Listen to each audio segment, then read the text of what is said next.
Mike James Rock Show. You're watching the Mike James Rock Show.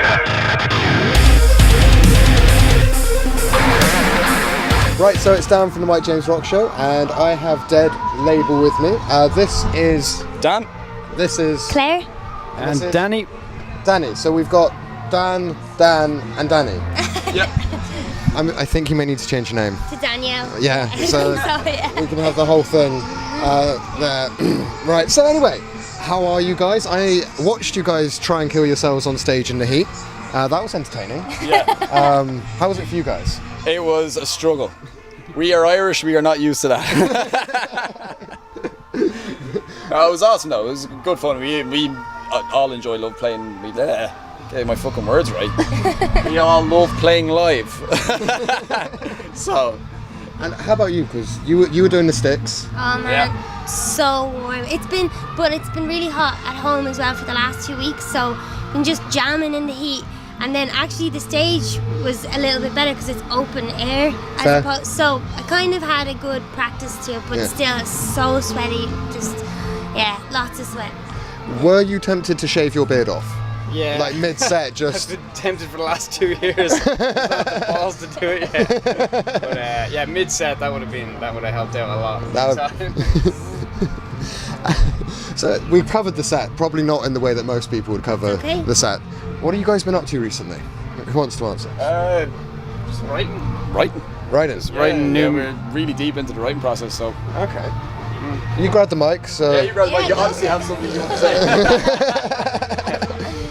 I can be quite controversial sometimes. We're just deep into the writing, just like practicing hard.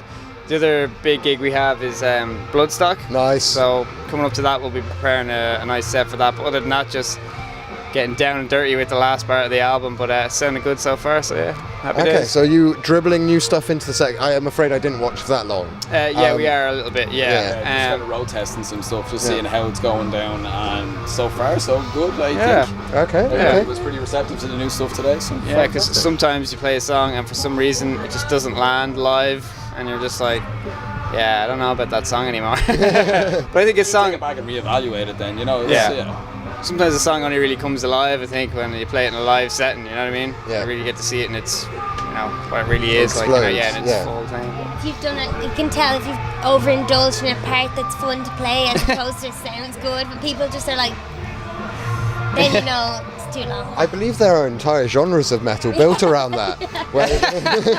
Oh, there is, yeah. Ones where they even remove the vocals so it doesn't interrupt the jam session. It's true.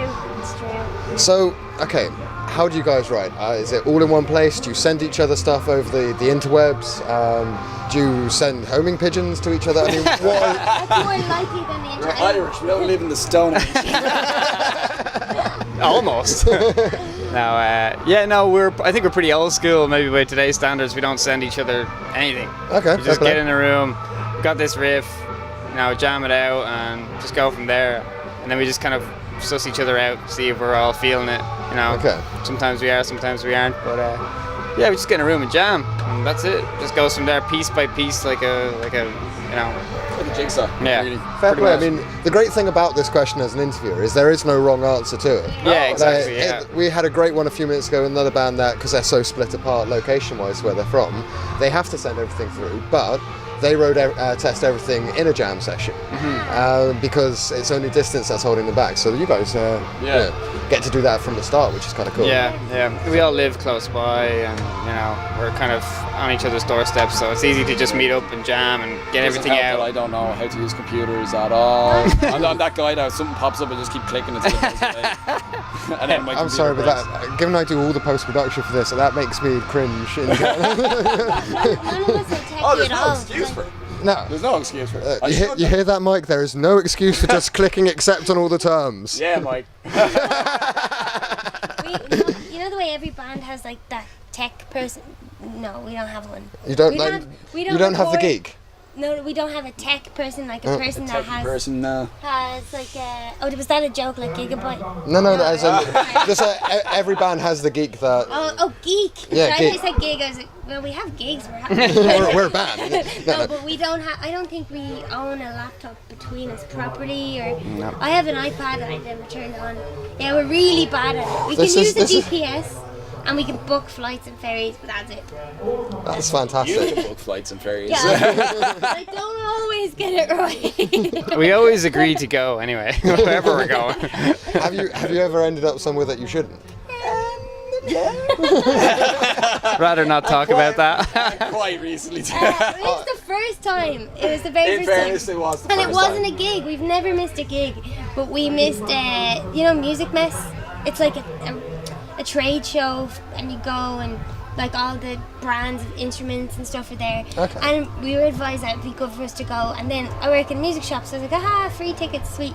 Anyway, we got there and we're like, Germany's so great, they really good parking. We just flew in, just parked really easy. Man, there's no queues, and it turned, it was like, geez, this is like a zombie apocalypse.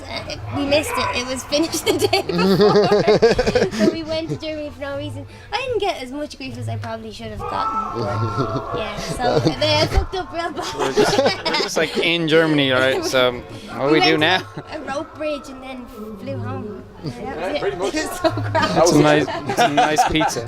That is fantastic. I'm sorry, but that because we've been asking what's the weirdest sort of story on tour. That's not That- the weirdest that's story. not the Okay, you've got How to give long have you got? How do you feel about Asian gambling? I don't know. That's the story. I kind of gave. Where was that? That was Amarillo in an Texas. Amarillo. Texas. Yeah, played a gig. Actually turned out to be quite It a was good quite good, gig. yeah. We were packing up, as we usually do, because Claire's too small to lift her own stuff. And also we went back, we had everything packed up, we went back in to get Claire, because Claire usually did the merch. Okay, well that's a fair trade-off for lifting everything. It Yeah. is. She leg it down, she did the merch, she did a great job at it. And then we went back in this one day, and she was gone. Nowhere to be seen. We were like, where the hell is Claire? And an Asian man had taken her off and introduced him to his family while they played cards or something in the They back. owned like So a restaurant. It was like a restaurant attached to the venue, and they thought Claire was Asian or half she had a Asian. kind of Asian looking haircut about her at the time. That's fair. And she was just having dinner and playing cards with an Asian family. We took our eyes off her for 2 seconds. Not that there's anything wrong with that. Then they said they were like, have some beers on our tab, and the altitude, it was like 10 beers down, so yeah, it was pretty good. It was.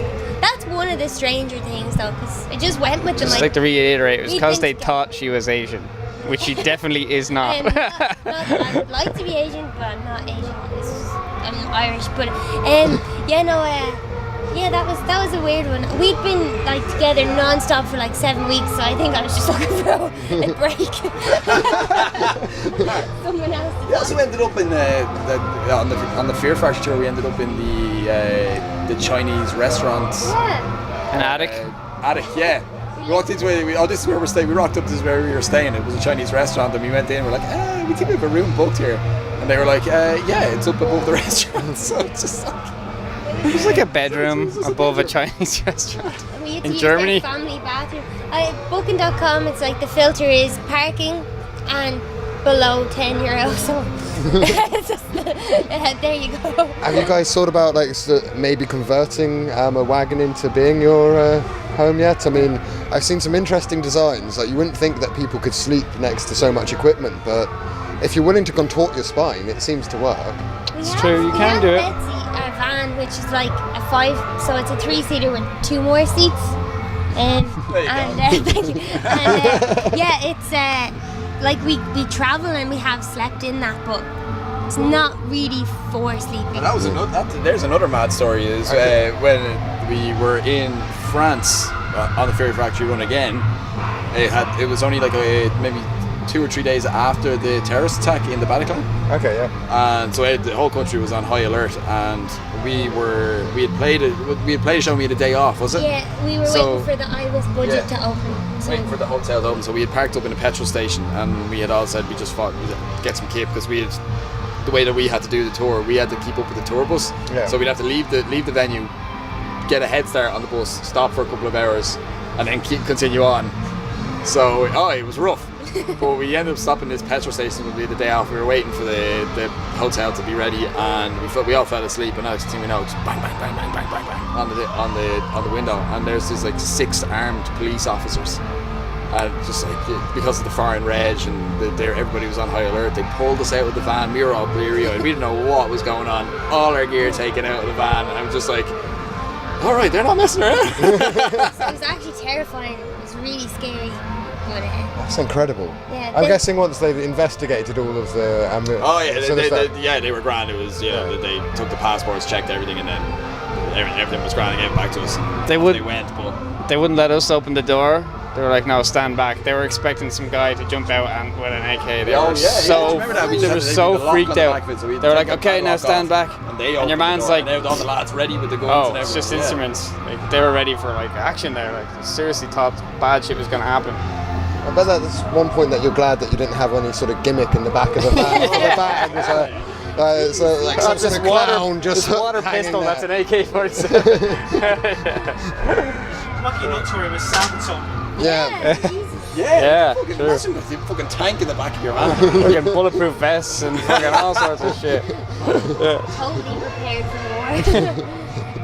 Well, before we end up sort of maybe discussing some things that we shouldn't, because these stories are getting a bit like sort of mad. I'm worried you're going to sort of kill the interview at some point, and then this happened, and be like, can't put that up on air. Can't put that up on air. So I'm just going to thank you guys for Thank you. telling me.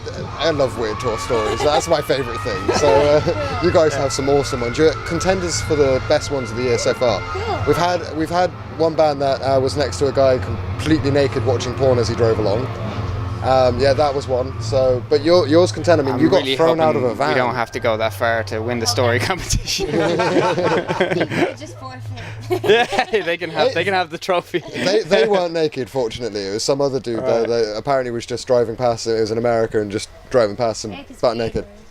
were- They probably think we're strange, to be fair. Oh yeah. Yeah. I think we're strange. Well, on Aren't we that, all a little weird? So all that racism aside, did I just do it? I think you may have just killed the Sorry. interview. We're going to finish there.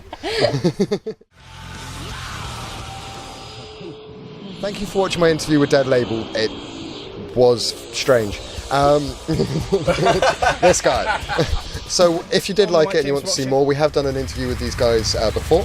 And so you need to hit the like, the subscribe, and the notification bell. One of those hands had to line up with the stuff at the bottom. Thank you very much. Welcome to the My James Rock Show.